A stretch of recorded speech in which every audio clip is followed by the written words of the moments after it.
Welcome back, everyone. Hope the midterm on Monday went well. I wasn't here, so if there was any fires in the room, all happened, yeah. Wouldn't even hear about it, probably. Hopefully it all went well.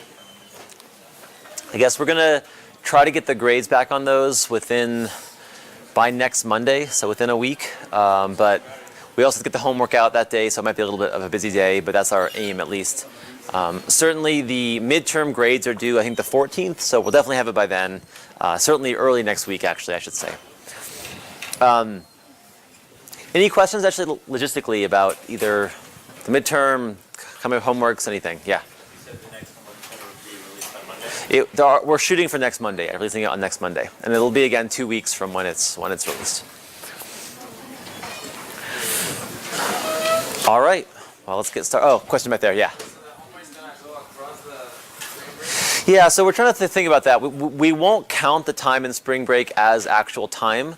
So if it's, let's see, if we do it in a way that we cannot, so we make it out by Friday. If we can do it by Friday, then we would just have it the 2 weeks, right? That's when spring break, I actually don't even know when spring break is. That's 2 weeks from today it starts, right? Oh, it starts 2 weeks from today. Okay, well then, I'm not sure how we'll do it, but we'll make it so that sometime in spring break isn't quite counted as much as other times. We're still aiming to release it by Monday, maybe this Friday if we're really lucky, but probably Monday. We'll figure out how to handle spring break in the middle there. All right, so let's talk today about backpropagation. So when we ended last time, I described how we train neural networks in a very kind of generic sense, in that we take gradient steps, and particularly we take stochastic gradient steps. We differentiate the objective, which is our loss function, summed over all the examples, or in the case of stochastic gradient descent, just for one example. We take the gradient with respect to theta, which is kind of the set of all our parameters that we have. There's things like the weights and the biases, W and B. And we take a small step in that gradient direction. But of course, the big thing I've been pushing off here is how we actually compute those gradients. So how do I compute, for example, the gradient with respect to W1, say, of my loss, right? Even for a single example here. How do I compute that? And the way you do that is with this backpropagation algorithm. And so if you heard the term backpropagation before, that is just a way of computing these gradients when you have these long compositional functions. As I said also last time, it has a lot of different names for it, but this is the name that it goes most commonly by in machine learning. Yeah. Is there an extra way we can... All right. And now to do this, I think, correctly, it does require a little bit of math and some more matrix calculus, because I'm sure you all couldn't get enough last time when we talked about gradients. So I want to define one more term now, and this will be the last term I define sort of mathematically, at least the last one that we'll sort of expect you to kind of know about. And this is the Jacobian, which looks actually a lot like gradients. In fact, it's the transpose of the gradient in some cases, so it seems odd that we even bother having a whole other term for it. But I'll hopefully describe why it's good to have both these things and why they're both actually meaningful terms. We probably could have somehow defined things a little bit more generally to encapsulate both these two things, but this is the common notation you'll see. So it's important to kind of know these two things. So for a scalar valued function, right? So for a function that maps Rn to R, the gradient of f, which you wrote as the gradient with respect to x of fx, is also a vector in Rn, where each component is the partial derivative with respect to the ith element of x. I should write it like this, but so this is partial 1, fx, partial xn, right? It's a column vector that's therefore the same size as the vector x. The thing, though, is that the gradient is always defined for scalar valued functions. You actually can define it for matrices too, which we will in a second. So for a matrix, say an m by n matrix, this would be now an m by n matrix here, where essentially this is the matrix of all terms. This would be x11, x m1, partial f x partial x 1 n, etc. This is partial x partial x m n. Okay, so you actually can define the same thing for matrices. But in all cases, the output of this function is a scalar valued function. That's what the gradient is. It's only defined for scalar valued outputs. But in neural networks, we actually have a lot of cases where we have vector valued functions. The function actually outputs a vector. And so it's important to think about a very, very similar, but just slightly different definition or generalization of the single variate gradient derivative to the matrix of vector case. Yeah, back there. I think Oh yeah, this one here should be a n down there. The last line, it should be f from Rn to R. In the last line. In the last line. Oh yeah. Okay, let me just fix those two while I'm out of here. Thank you.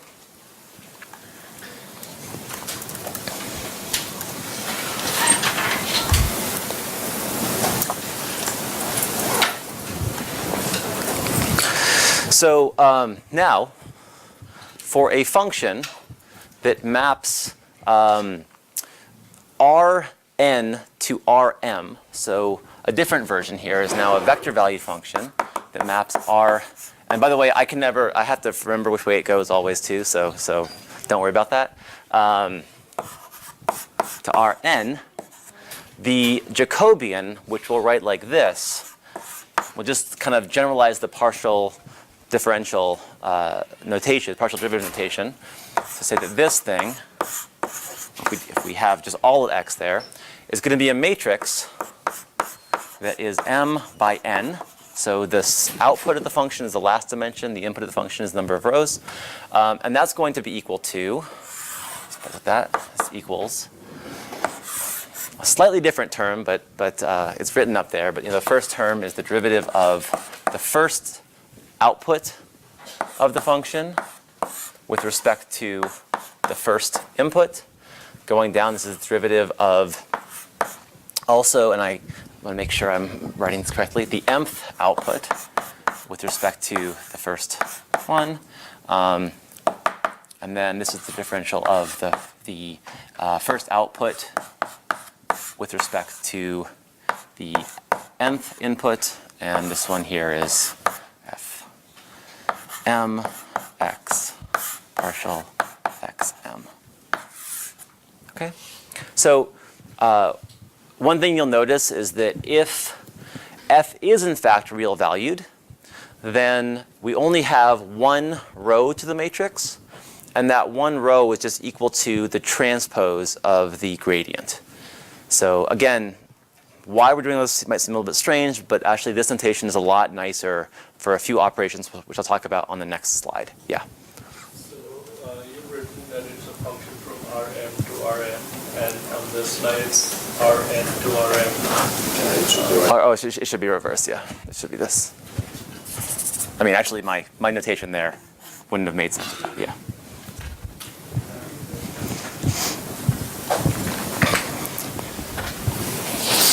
Okay, so the reason why this is nice notation for neural networks in particular is that you can express multivariate versions of things like the chain rule very easily.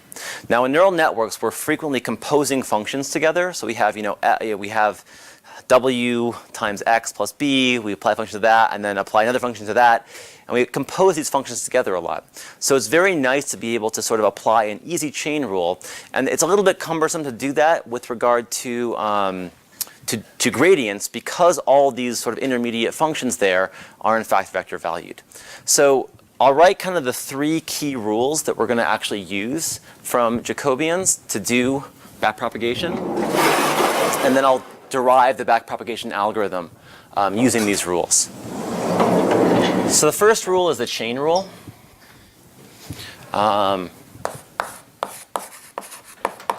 And this is actually just a generalization of the chain rule for single variate calculus. So if we have two functions, I won't write sort of their sizes. The sizes are up there. But if we want to know the Jacobian of f of g of x, right? That is just equal to the Jacobian of f of g of x, partial g of x, and then times the Jacobian of g of x, partial x. And by the way, when I write something like this, what I really mean is that this thing, what I really mean is this, f of some z, and then partial z, where this z is evaluated at the value g of x. Right? So really, in all these cases, I just mean a simpler Jacobian here because it's only the Jacobian of this first function. Some other handy rules. Jacobian of a linear transform is equal to just that linear transform. So if I have AX as a matrix times a vector, the Jacobian with respect to X is just the vector A. In fact, this is sort of actually how you might remember all the sizes of those things, because for this function, if X is an Rn, then this has to be Rm to n by n, and then that sort of helps you figure out what the Jacobian there should actually be. So this is actually like the most basic Jacobian there actually is. And then finally, the other sort of useful tool that we have in neural networks is the Jacobian of a function that's applied element-wise to a vector. Remember, all our activations we talked about for neural networks were always applied element-wise to vectors. If we take the Jacobian of a function like that, it ends up being a diagonal matrix. So if we have a function, f of x, which we interpret as f being applied element-wise to x, then the partial of f of x, partial x, is equal to a diagonal matrix of all the just normal first derivatives of that function. So I write that as diag f prime of x, where this is interpreted as meaning I just take the normal first derivative of that function, because it's really a scalar function that we just apply to every element there, and I form a diagonal matrix of all those functions derivatives applied at x. Okay, and this is actually all we need to do to derive backprop. With one minor thing, which I'll get to, but that minor thing I don't expect anyone to actually need to really know. Any questions here? Because these are really the only rules we're going to use, but they're actually all very trivial. You should sort of see immediate corollaries with scalar calculus, but they aren't quite the same, so it's worth just highlighting. Those are the things we're going to use. Yeah. How does the Jacobian function like a gradient? Could you go over that a bit more? How is it like a gradient? Yeah. I mean, I understand that it's got similar, like it uses the partial derivatives and stuff. Yeah. But I guess. So remember that for a vector input scalar output function, the gradient is just the vector of partial derivatives, right? And if this function is scalar output, there's only one row in the Jacobian matrix, and that row is just the exact same. I mean, it's the exact same entries as the gradient. It's just a row vector instead of a column vector. So they actually are the same thing when you have a scalar valued function. Just one's a transpose of the other.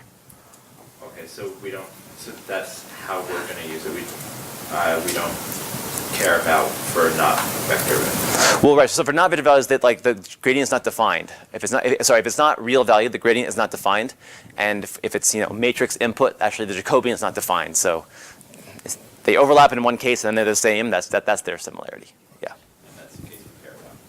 Yes, that's what we're going to use. All right. So here are our rules. I wish I actually had more room to, let's see if I can actually fit everything on. All right, everyone can kind of, we're sort of losing those here. Let me, I always write on the wrong board first, but hopefully you can flip back in the slides if you can't remember. I'm going to use these rules though. Okay, so here's what we're going to do. And this is how we're going to derive backpropagation. I'm going to use these rules to write the Jacobian, but really, since we have a final loss function, it's a scalar function, it will also be the gradient. I'm going to write the Jacobian of our loss function. And I'm going to expand it out in a way that lets me determine, for example, what is the Jacobian with respect to, I won't use W there because that gets a little tricky, but what is the Jacobian with respect to, say, the first bias term, B1? Okay, so let's think about this actually for a little bit. Let's think about, and I'm going to, unfortunately, I can't really write this low, so I'm going to hide this away. Hopefully people remember what I wrote there. But what is the Jacobian of my loss function? This is my loss theta of x and y with respect to B1. B1 was the first bias term, remember, in our model. Now again, this is all just a bunch of additions, because they're all linear operators, followed by nonlinear operators, right? So we actually can write this out in terms of all the sums that we take. But it ends up being really cumbersome, and it's not that intuitive what's really going on when you write it out in the summation form. And so I think even though this looks a little bit trickier at first, once you get comfortable with it, it's a much better way to understand what's happening in backpropagation. So I'm going to write this term out now just by expanding the definition of all of these terms. In terms of a general neural network here, where we're going to say that zi plus 1 is going to be some nonlinear function of the previous applied to a linear function of the previous layer, right? So this is our recurrence for our neural network. Now I'm going to figure out how do I write the Jacobian of this Jacobian as a function of through that type of neural network. Yep. What's the shape of f here? Is that a vector value function? It is, but it's a function applied element-wise. So remember, in neural networks, we take sort of a dense, or not always dense, but we take a matrix vector product, add a bias term, and then apply a nonlinear function just element-wise to all those elements in the vector. So it is vector valued, but it's that third case I had there of a element-wise vector valued function. And so it's really Rn to Rn, but it can apply to any dimension because it just applies the elements, the vectors element-wise. So where are the differences in values in a vector coming from then? This is so the first layer, right? I mean, this is what we talked about last time. So the first layer is z1 equals x. W times x is a matrix product that can scramble all the values of x. Every value of wx plus b will be different. You apply a nonlinear function to each one individually, and then you do it again. So you keep scrambling. I mean, every element of zi plus 1 can depend on any element of zi because, and remember, zi is a vector here. It's a layer not indexing into it. We just never really index into these things, so we don't really worry about that. So this is a vector. This is a vector, and this is a vector. And this is a matrix here.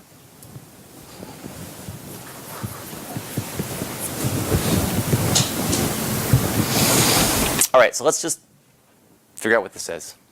So I'm just going to basically substitute in terms here and apply my my chain rule.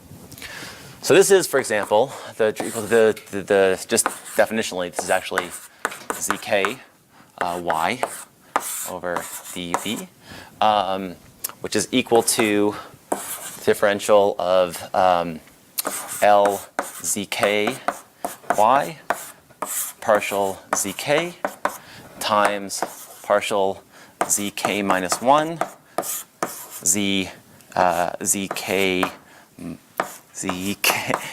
minus 2 all the way down to the partial of z2 partial b1. Okay? So all I'm doing there is I'm just basically applying the chain rule multiple times over these z variables such that I basically break it down into a sum, or a product rather, of terms that look like this. Like sum partial of zi plus 1 partial zi. Yeah? Are we missing a partial zk, partial zk minus 1? Oh yeah, sorry. Sorry, whoops. It should be that.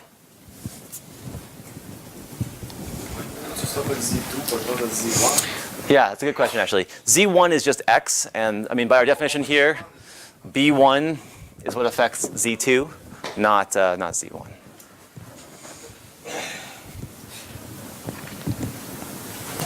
Okay, is it clear what I did there? I just applied the chain rule, basically, where each of these terms becomes the thing. Now, in theory, what you should probably do here is highlight the fact that each of these zk's depends on b, because they're all a function of b, right? I mean, b back at the very beginning determines what all these values will be. So I could put like a b here in all of them, and this one too, right? But it's just kind of cumbersome to do that, so I start leaving it out. And you sort of have to know what thing you're ultimately differentiating with respect to, but usually it's pretty apparent in formula like this.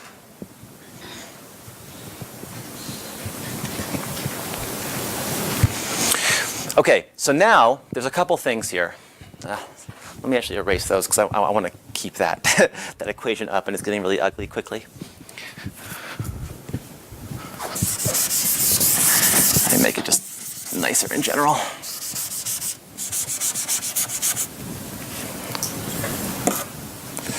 dk partial zk minus 1 all the way down to that.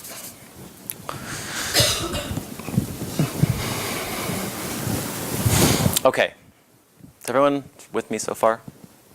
Any questions on this? Now you can also think about the size of each of these terms, right? So the size of this term, for example, we know the Jacobian. Actually, what is the size of this term? If the last layer has, say that zk is in r to the p, and zk minus 1 is in r to the k. What are the size of those? I shouldn't use k there, but I'm going to use m or something, right? What's the size of this term here then?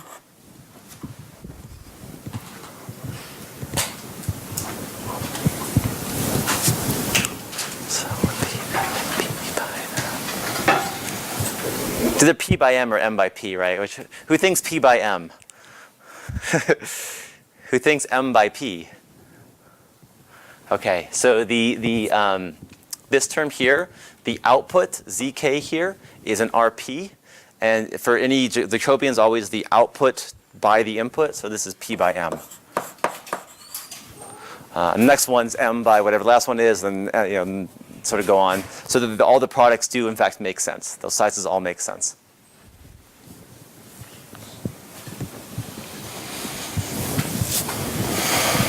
All right, so let's just keep on going. What we find, and I'm going to start erasing stuff now, so apologies for that. This sort of figure out how to get like everything that I want showing at any given time. It's very hard to do these like really mathy lectures with slides also showing. All right.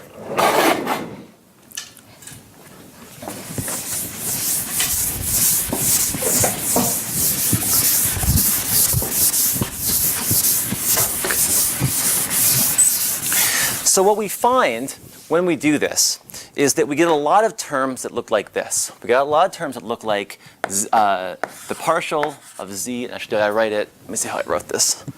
I did it zi plus 1. Yeah, we had a lot of terms that look like zi plus 1, partial zi. Right? We have a whole chain of them as we go down. We have a lot of those terms. And the nice thing now is we actually can compute what these terms are.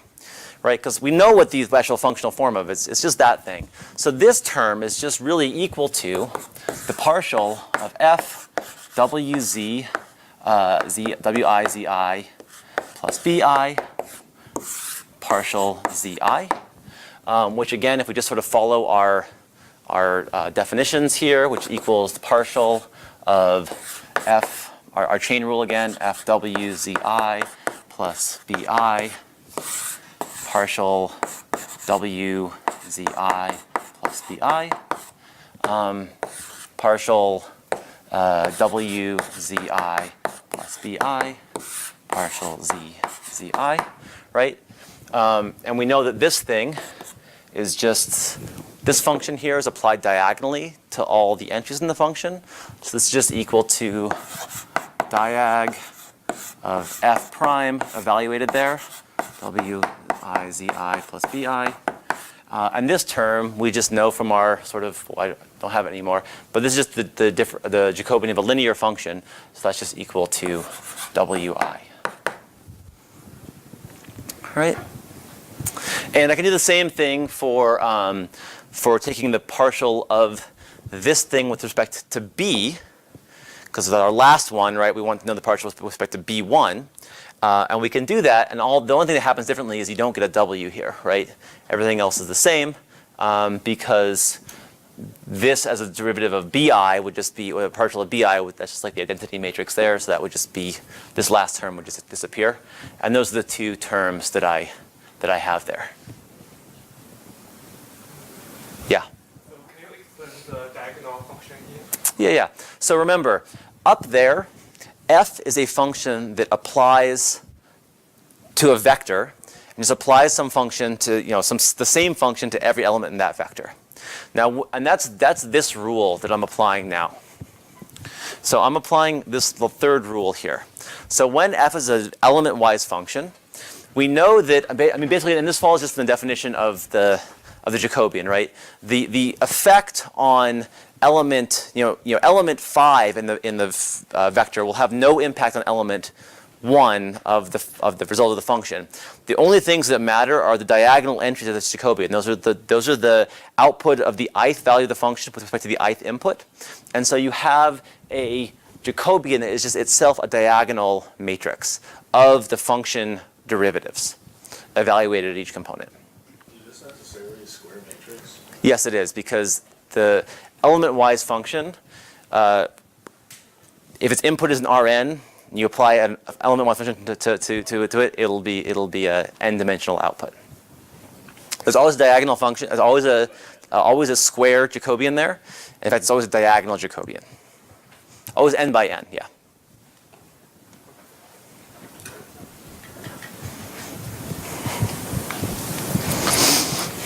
All right, we're almost done now. I promise. This is just one more slide for this. Okay, so what is backpropagation now? This is actually, I've actually done everything we need. But at this slide, I've actually done everything we need to compute our solution, right? We've computed what those dz plus zi plus 1, dzi, or partial zi plus 1, partial zi terms are. If you look at, and we've computed what the partial zi plus 1, partial bi terms are.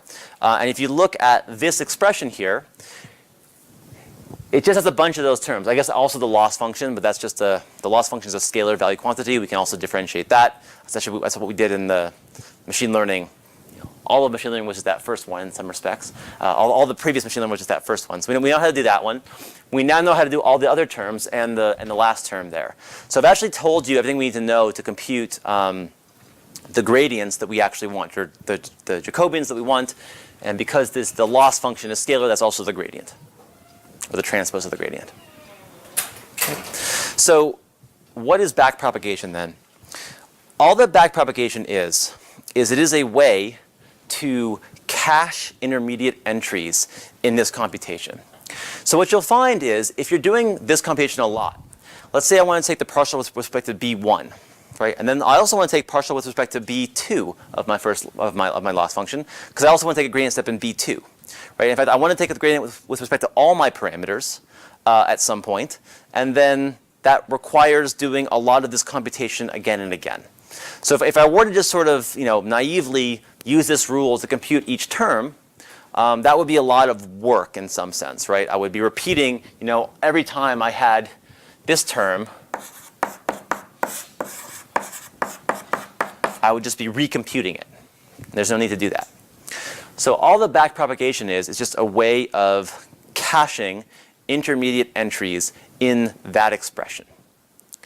And in particular, I'm going to take that expression there. So I'm going to write this again. And I'll write it like this. Partial L. I won't write the whole thing with L, but partial L, partial B1, say. We know this is equal to partial L, partial ZK, partial ZK, partial ZK minus 1, down to, say, partial ZI plus 1, partial ZI. And that term is something we need for every gradient beyond this point, right? And so all I'm going to do is I'm going to take this term and call this GI, and really GI transpose, because it's a row vector.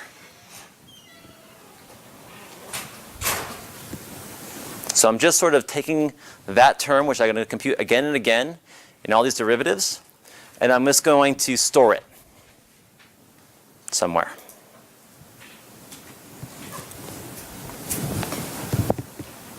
And in fact, more than that, we actually not only know how to store it, but we know how to update it, right? Because we know that GI minus 1 transpose is equal to GI transpose times the next term in the sequence, which is the partial of ZI partial ZI minus 1.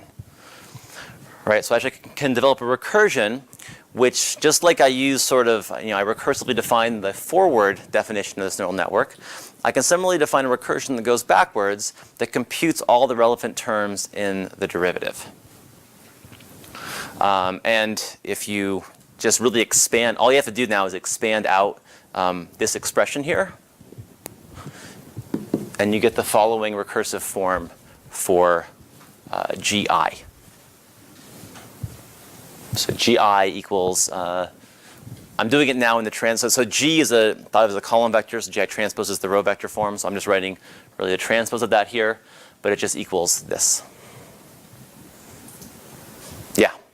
What goes with definition there? What is the base case? The base case is the very end where it's just, this one. So this is GK here. Is GK. There's like no, maybe I'm missing something. Is there like a G0 or? Oh, so the recursion proceeds backwards. So basically, yeah. So GI minus 1 is the definition of G, is a function of GI. So the recursion goes backwards. Yeah. Just by convention, because we have the same index for each layer. Yeah. Yeah. Should your GL over DB1 end with something with respect to DB1? Oh, sorry. So. Plus something else here, right? So I'm just highlighting the fact that when you take this gradient here, you want to compute all these terms. And so I'm just going to store those terms as something. So like this guy here would eventually, yes, lead to eventually have dz2 over db1. But I'm just stopping before there and just saying I have this intermediate thing that I'm going to compute that I'm going to sort of store. And then I can use it to compute all my later terms. Yeah.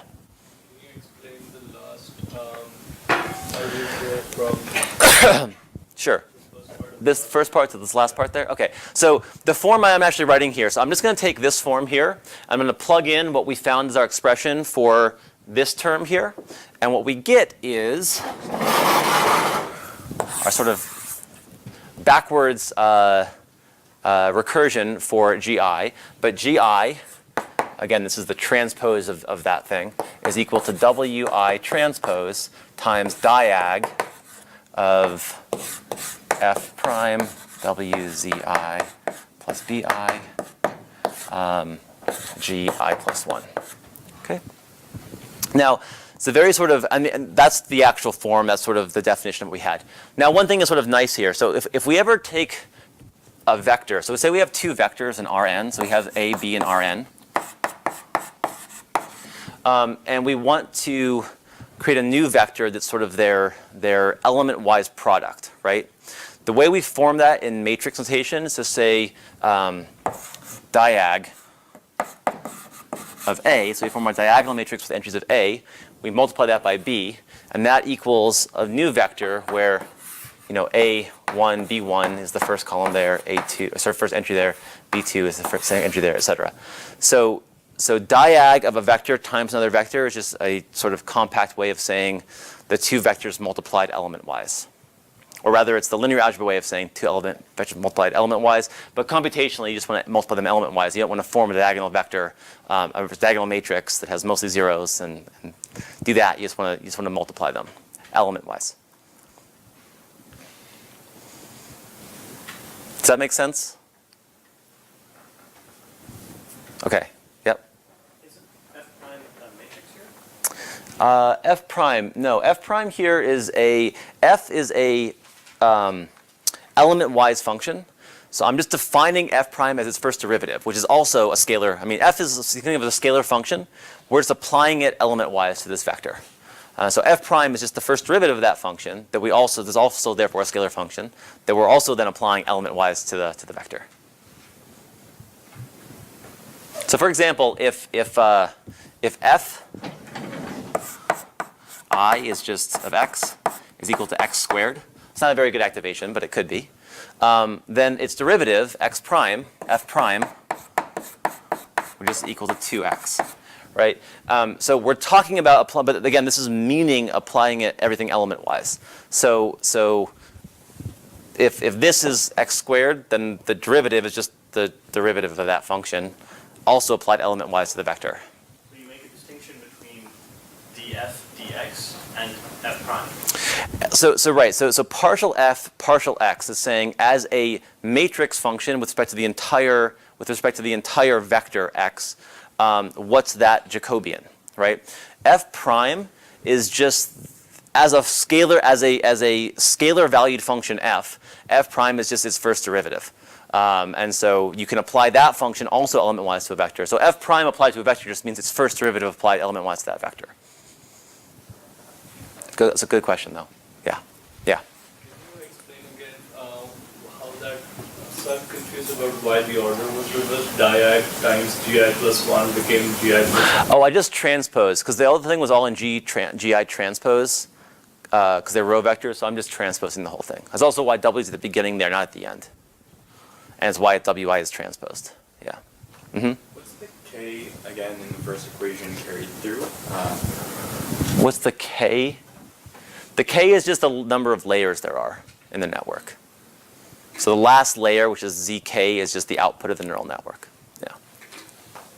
Yeah. So the idea is if you have a more complicated function which is not element-wise, you split it into two stages, into something like a linear combination and then followed by an element-wise application of it. So right. So remember, I mean, all our definition of neural networks were you have a linear operator followed by an element-wise nonlinear function.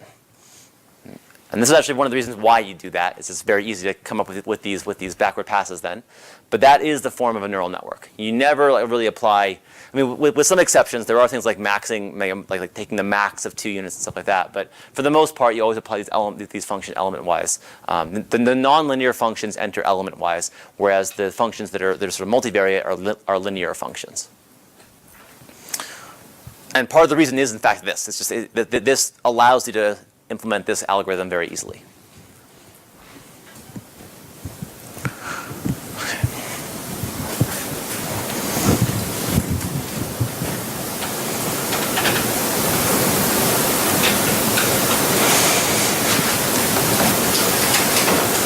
Okay, so that is backpropagation. Just one, I mean, a couple more little things, but it turns out that once you have all the z vectors, you can easily also now write the gradients with respect to both bi and wi as a function of those vectors. And that's the algorithm. Okay? So the algorithm is, I compute first my forward pass. In other words, I compute sort of zi for all I equals 1 to k. That's just sort of the computation of the network itself. That's the easy part. Everyone finds that part very easy. The backward pass is computing these g vectors, these sort of partial Jacobians, or Jacobians of the final loss with respect to the hidden units at each layer. And then the last step is I use those formulas above to just return my gradients with respect to all my parameters. And they of course depend on the zi's, so they require that I first compute the zi's.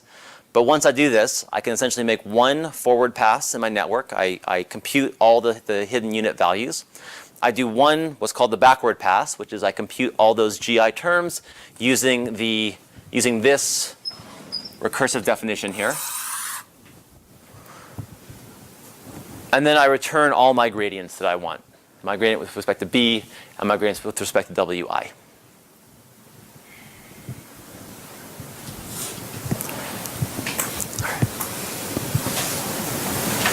All right, so let's ask a quick question here about the complexity of this process. So, suppose I want to compute GI, and I'm writing it here GI transpose, just because that's the sort of the Jacobian form of it, I guess. So that means I have to compute, all my partials here down to, in this chain form, down to partial zi plus 1, partial zi. And I'm going to be simple here and assume that every single hidden unit is of size n for some n. Right, so every single, even we'll say zk is size n. It's only the loss function that therefore is scalar valued. The loss function is scalar valued, but everything else is, every other hidden unit has size n. And I want to know what's the complexity of computing gi. And I'm always going to assume for now that we're only computing gi. We're not going to compute, I mean, obviously when you do it in practice, you would compute all of them, so you kind of save the cost. You amortize the cost over all your GIs. But I'm just asking, what's the cost of a single, computing a single GI here?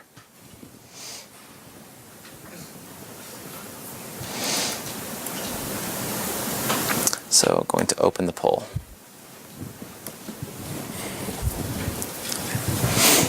Oh, and I should also highlight, in case it is not known to people, if you have two n by n matrices, and I should really say theta, big theta here, not big O, but you'll forgive me for not being a real complexity theorist, for being very loose with these terms. The complexity of multiplying two n by n matrices is n cubed, and the complexity of multiplying an n by n matrix with an n-dimensional vector is n squared. Again, this is just sort of in dense linear algebra. It's assuming we don't have any fancy transforms, which you don't usually do for the dense cases in neural networks because they're all kind of arbitrary parameters anyway.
So, interesting. There's a nice,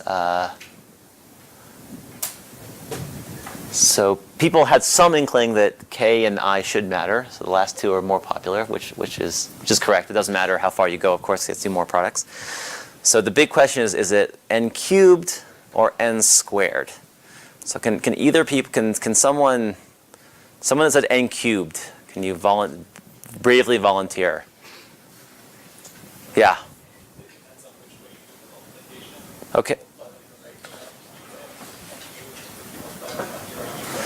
So which way should you do it then? So I even said computing it using backpropagation, right? Which is a specific algorithm that computes the G's in a certain order. So which is it then? What was that? Sorry, who said that? Okay, can you describe why you think it's n squared? I don't multiply matrices. I have a vector, I multiply it by the matrix. Uh-huh. That gives them a vector. Right. And I multiply by the previous matrix. Yep. So it's AX Okay. It's matrix by vector. So yes, so that's correct. So the key idea here is that even though there are lots of matrix terms in this expression, you never multiply matrices together. And this is just from the definition of backpropagation, by the way. Sort of the algorithmic form of backpropagation says, I use these updates to compute, where are they? I use these updates to compute my GI terms, right? And what that corresponds to doing is I'm first forming this product, which is a matrix times a vector. Now I have a vector. Then I compute this next product, which is also matrix times a vector. And all those operations are n squared operations. So this is actually a very, very key point. Because even though there are a lot of matrices that would be n by n matrices in this chain of expressions, backpropagation, because you always differentiate with respect to a scalar value at the very end, is always going to be an order, each iteration is going to be order n complexity. So the final complexity would be kn squared, where k is the number of layers in your network. This, of course, makes a huge difference when it comes to the actual computational feasibility of these things. The fact that it's n squared for these things that have n cubed, it makes a very, very big difference. And so what you're, I mean, so the answer actually, the first answer was exactly right. You know, this product, as written as a linear algebra sum, is ambiguous which one you do, right? Written as sort of this sum alone, it's ambiguous what the complexity is in some cases, because it could be either, right? If I start at the right side and start multiplying sort of right to left, it's going to be, they're going to have a lot of n squared operations. But the fact that in backpropagation, we don't do it that way, that we always sort of compute this term kind of starting at the left, is what makes the algorithm in some sense kind of efficient. Does that now make sense to everyone? So everyone that said n squared realizes that you can do it in everyone that said n cubed says you can realize you can do it in n squared time too? Okay. I guess since I say big O there, you're always right if you pick the largest one, right? So you're never actually wrong. So that goes along with not counting right or wrong answers. That, you know, you can always say that. I should say big theta on all these things, but again, I'm, you know, a non-theoretician. Okay. I want to have one more point, and I'm not going to go through these slides. I actually just wanted to put this material in slide form because this is not described very many places, and if you're curious about it, you can go back and read through this. I'm not going to go through this, but I encourage people that were completely confident of everything up until now and noticed that there was something I did that was strange to go through this on their own. So the thing that I did that was strange, just to let you know, is I was writing gradients. I never actually wrote the gradient with respect to W terms.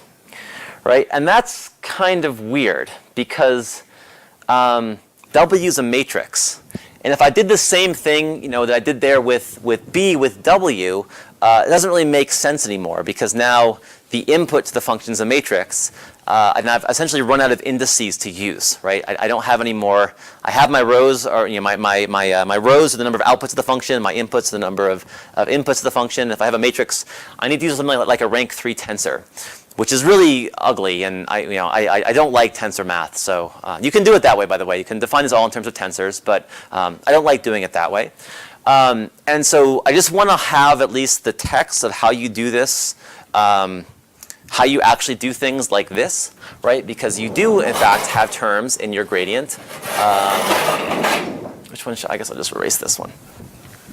You do, in fact, have terms. If I instead say something like this, well, technically, it actually doesn't make sense if this is a Jacobian because this is a matrix now. But this is kind of like a gradient, so you can think of it like a gradient because this is a scalar value thing. But this certainly doesn't make sense, right? A term like this, Z,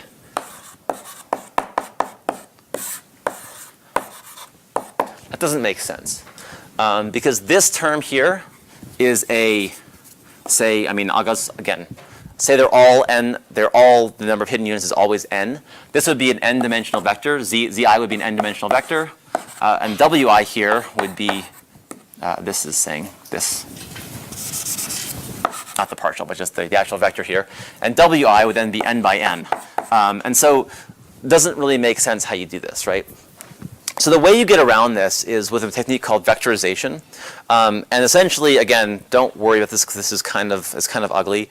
But basically, you think about an operator called the vec operator, which stacks the rows, stacks the columns of a matrix together to form a big vector, and you actually think about taking derivatives then or Jacobians with respect to the vec of this guy. And the way you kind of do that in practice is use something called the Kronecker product operation, which says that you can actually vectorize matrix products and you can express that product in terms of Kronecker product. A Kronecker product is sort of I take every element of the first matrix and form a new matrix that's sort of the every element times the second matrix. A great big matrix that looks really nasty and it's far bigger than you ever want to compute in reality, but you can do this mathematically.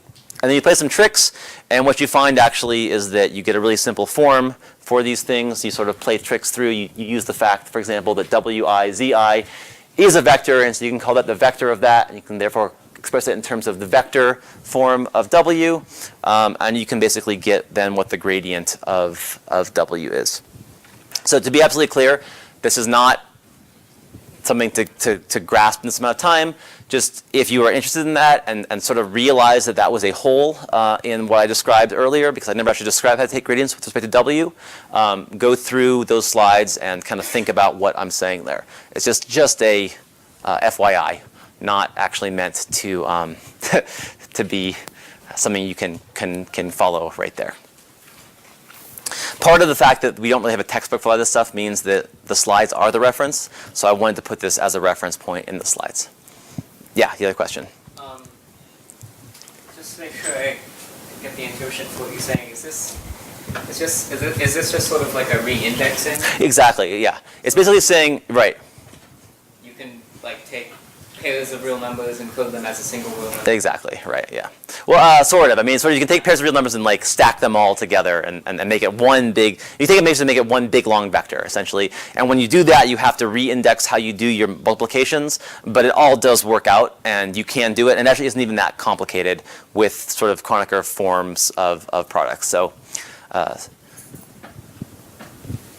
intuitively, it's actually fairly easy and you get something that looks very simple actually. You just have the gradient with respect to W, by the way, is just the same thing as gradient with respect to B, just times times with an outer product of that thing times the previous activations.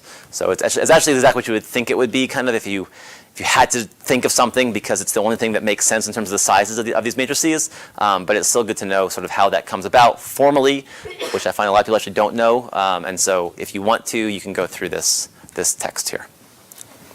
So yeah. When we will actually then apply the gradient descent, we will go in the direction of the gradient of B1 or W1, like a whole variable. Yeah, exactly. So you compute all the gradients. So right. So it's going back. Apologies to JT there. I know whenever I scroll back like that, it adds a million different slides counts. The whole final algorithm is still this algorithm. And what that means in the context of the theta being the set of all WBs is you compute the gradient with respect to all of those things and you update all the parameters simultaneously. So take a step in W1 where I update it in terms of the gradient of W1, in W2 with respect to the gradient of W2, etc. So take a step in kind of all the directions simultaneously, because you really should think of this, as a great big set of all of my parameters. I'm taking one gradient step in the direction of all of them. No, so we are making a lot of steps in different directions and then we choose. No, so gradient descent is like that too. So if you have a gradient with respect to, just if theta was a vector, you still be taking a step in all those elements of that vector, right? And it's just like that. Okay, initially we want the sum of those, but we are not doing that. So. Sorry, it's not the sum. So here theta is updated in the direction of the gradient of theta. One of the gradients. Okay. So I'm not talking about stochastic versus non-stochastic here. I'm just talking about like how you update your parameters. So like normally take a step in all your thetas. Theta is a vector. Here theta is like a set of all the different parameters, W1, B1, etc. You just take a step in all of those, be it either a stochastic gradient step or a traditional gradient step. Like W1 is the one variable, not a set of a lot of parameters. Sure, yeah. Okay, so the last thing I want to say is a little bit about making this a little, making this more complex now. Because the reality is, when you think about how to implement these things, and you will implement these things for your homework, so that is coming. It actually isn't as hard as you might think it is, because there are actually data structures that make this computation very easy to do, even in much more complex cases. But let me highlight that. So I'm going to show here three kind of very popular and four popular and recent architectures for computer vision. Oh, I got the date wrong. That's 2014. I happen to know. Let me just fix that.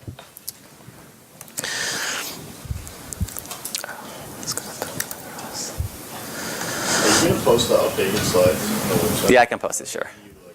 I can generate, yeah. There weren't too many. I guess the first one was bad. Like the Jacobian definition was bad, so I'll fix that. Yeah, I'll post them. If I don't, remind me. If you see those mistakes, still remind me this afternoon, and I'll do it. So if we look at sort of some recent machine learning architectures, and these actually happen to all be computer vision style architectures. So these are all either winners or famous entries in this ImageNet competition I mentioned last lecture, not last class, but last lecture. AlexNet being the first one that kind of jump-started all this interest in convolutional architectures for computer vision. And then follow-ons that actually got much better performance. So the next year, or 2 years after that, I guess, the VGG, which came out of Oxford, and GoogleNet, or GoogleNet, I'm not sure how it's actually pronounced. The joke being that one of the original architectures for convolutional neural networks was called LeNet, named after Yann LeCun. But it was called LeNet, was the architecture, and so Google named their architecture GoogleNet because the Le is part of their name too.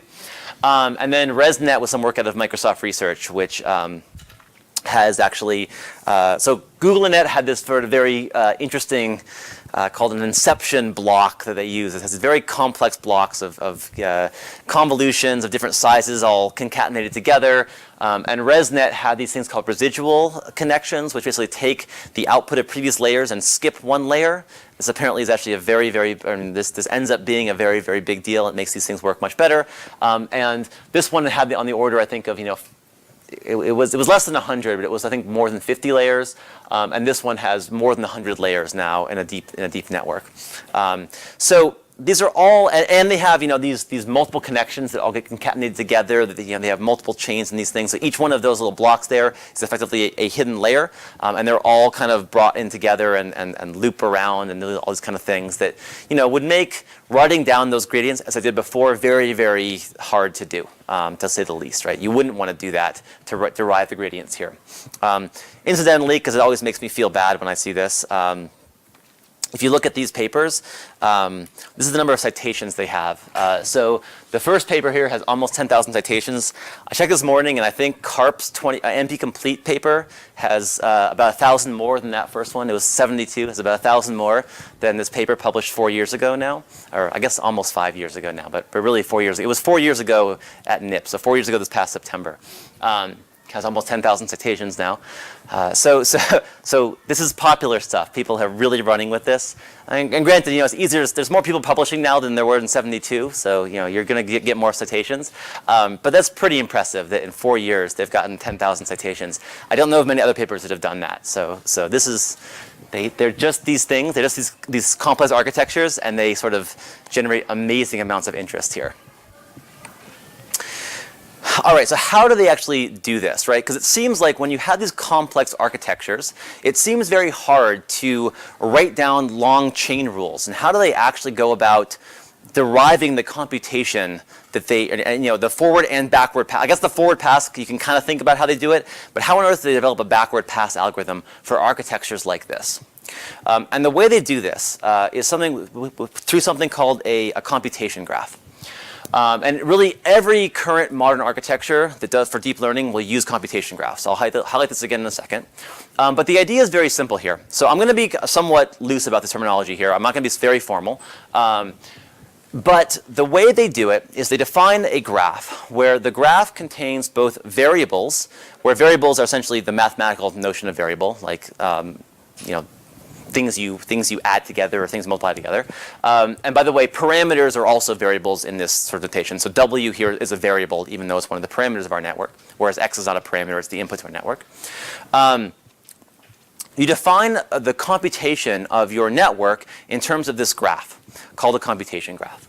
And so in this case, this is now actually showing the computation for that one layer right here. Right, so I take Wi and Zi, my previous layer. There's going to be a whole chain going back, of course, too. Multiply those together. It's really a matrix multiplication, but that stands for matrix multiplication there.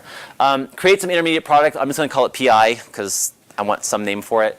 Add that to Bi, another intermediate product called Qi. Apply Fi to that, and you get out your variable Zi plus 1. So this is a computation graph form of that sort of equation up there, that at the top right corner of the board there, that was the foundation for all our layers in the network. Right? And and by the way, it's also, if you see this, it's pretty common to omit. Actually, I meant to do one more thing for the next slide too, but whatever. It'll be a little busy the next slide. It's pretty common to omit like the intermediate terms if you don't need them. So you'll often see, even though the computation graph theoretically should always have it's sort of bipartite in the fact that the output of a operation is always to a variable, and then variables always go into operations. It's common to just see, the times there go directly into the plus and just ignore that Pi term because it doesn't really have any meaning in the network itself. So just, if you see computation graphs, you might see them of that form. So what's really nice about this is that this graph actually gives us a form for computing the backward pass very easily. And so I actually apologize here. I meant to have this come up, and I saw the thing that I think apparently my animations didn't stay through in this latest version. But essentially what it is this graph gives us a way of computing both the forward and backward pass in the network. So what do I mean by that? So what I mean by that is the forward pass is kind of obvious, right? You take the variables that are the parents of some operator node.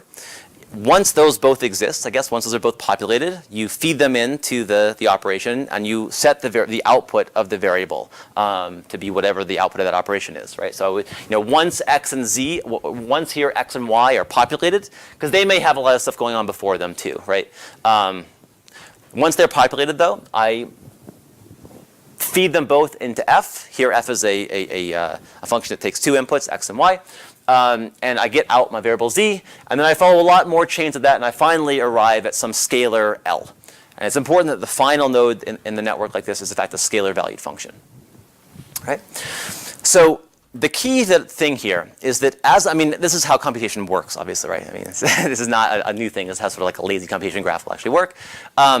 The key point here, though, is that we actually maintain this graph structure, and we maintain all the values of those variables as they are sort of created in our network. Because we're going to use the same network to actually also compute the backward pass over all our variables. So here's how it works. And I sort of apologize because I meant these to come on bit by bit. But once we get to the end, we can kind of now finally compute the derivative of L, the Jacobian of L with respect to L. That's not very interesting. That's always equal to 1. So not very interesting. But now what we can do is we can start going backwards to this graph and sort of start propagating all our Jacobians that we need in order to sort of compute whatever updates that we want for the parameters of this network. Right? And the way this works is, say I've gone back to some node z, and I've computed my value for my Jacobian of L with respect to z. Right? So this is sort of computationally, this node in the network now stores the variable z, because it's keeping around the forward pass variables, and it also stores this Jacobian here of L with respect to z. And remember, because L is a scalar valued function, this is really a gradient. This is just the same size as z, so it's not like we're storing that much stuff in the network here. We're kind of the network storage is still kind of compact.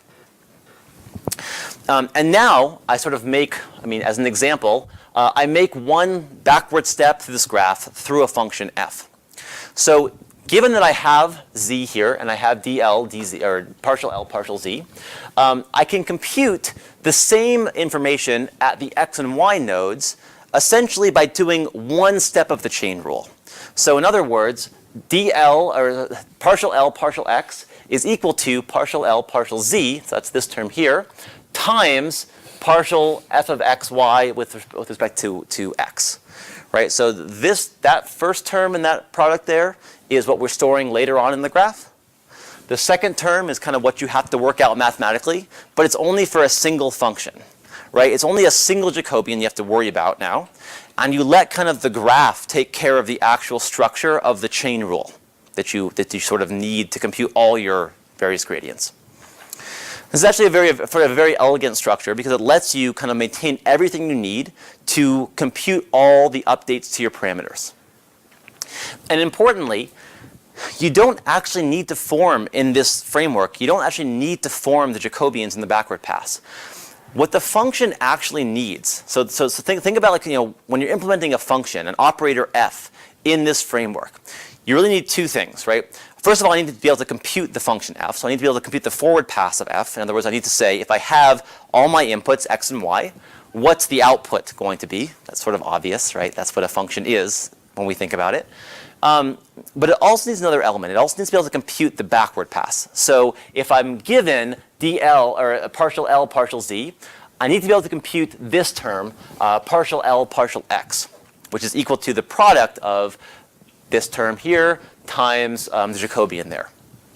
But kind of very crucially, just like we didn't actually form the Jacobians necessarily in a lot of cases, it doesn't actually have to compute these two terms and then multiply them.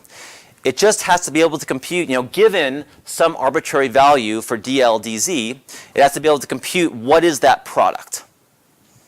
Okay, so the functional implementation of f has to be able to compute its forward pass as well as multiply by its some forward, backward pass variables by its Jacobian. And those are the two things you need for an implementation of a function in this computation graph setting. And that often is actually quite easy to do, right? We did it for all the cases here. And we might ask about some cases that you could further do. I actually have not decided yet. I'm thinking for the homework, if this comes together in time. The TAs don't know this, so this will be a surprise for them too if they're here and listening. But we might actually give you the choice of either implementing a machine learning algorithm with a doing it by hand, all the gradients by hand, or you take a sort of a stub for a computation graph library, implement the key points there, and then have both your simple machine learning and your neural net all use the same code. So you can sort of decide which one you want to do. We'll see if that comes together in time. It may or may not, but you will definitely implement at least the normal backpropagation and maybe this computation graph form. Does anyone have any questions there? Because that's sort of the key. This is sort of the key point, right? Is that by structuring our computation in this graph form and by persisting the graph, because oftentimes you will need the actual settings of the variable z and x and y in order to actually compute your backward derivatives. We know that, for example, because we know that our gradients from before would depend on the actual values of, say, w there to compute our backward path. But as long as you maintain your forward computation, you maintain the variables around, you can actually compute your backward pass in essentially the same amount of computational time it takes for you to compute a forward pass. And the nice thing about these structures is these networks can have all sorts of loops. They have to be directed to acyclic graphs. So they have to be acyclic, but they can have loops. They can have all sorts of fancy structure where you have residual connections from one layer to many layers ahead, and it all works the exact same way in these structures. You don't have to have any specialized, you don't have to do any specialized derivations to use these things. The last thing, though, that I do want to mention is that just to emphasize that this does work, is that you can also have a variable go to more than one function. So I could have, for example, a variable z go to two functions, f and g, and create then two backward pass variables. These will eventually then meet up again when they eventually hit some final node L. And to do the backward pass in this structure, you just add those two incoming Jacobians. So here, the Jacobian of L with respect to z would be equal to kind of the terms talked about before. So that's this first one is the contribution from the top path there. The second one is the contribution from the lower path, and you just add them together. That's sort of the rule for gradient and Jacobian updates. Okay, but once you have that actually is all you need to develop these computation graphs. Now I just have to specify for a given function what are all the backward passes. What's the functional form of that backward pass? And and I kind of have all that I need to actually go ahead and maintain all the information I need to just automatically kind of get gradients when I just specify what my forward operations are. Yeah? So, in this, just to be clear, in this graph there are like two kinds of nodes. One are the circular nodes which are functions. Yes. And the other are variables. Correct. And like in the actual implementation, so what information concretely do you need to store in each node? For users, you just need to store del L by del of the variable. Yeah, so the variable, you need to store what the value of the variable is in the forward pass. So what's the actual value that Z, or that Z takes on here? And then you also need to store what's the value of the backward pass. What's dl dz, or just the gradient really. What's the gradient of L with respect to Z? So you store at each node, at each variable node, you store the value of the variable, and you store the gradient of the variable with respect to the final loss. And you do that propagation first forward, and then you do it backwards. And you can do both of them in a lazy fashion, so you actually can, depending on which gradients you want, you can actually only compute the nodes in the network that you actually need to compute. Can you go to the next slide? Can you explain why there's an addition there? Yeah, so if Z is used in two different computational paths, then Z is kind of affecting the output in two different ways, right? But the contribution there is just linear because it's just affecting it, through this chain in one way that has the effect, and then the other way it has this other gradient. And because gradients are linear operators here, all you do to get the sum total of the gradients is you just add up the influence that Z has from those two different paths. And so yes. So importantly, when a functions can only have one output. They have multiple inputs but one output. Variables can only have one input, but they can have multiple outputs. And when you do that, you use the Jacobians to compute kind of for the functions what's the backward contribution of each variable, and then for the variable nodes that split, you actually just add together their component parts. And that's just sort of like when you take the gradient with respect to a sum of a lot of loss functions, it's just the sum of each individual gradient. It's the exact same principle at work there.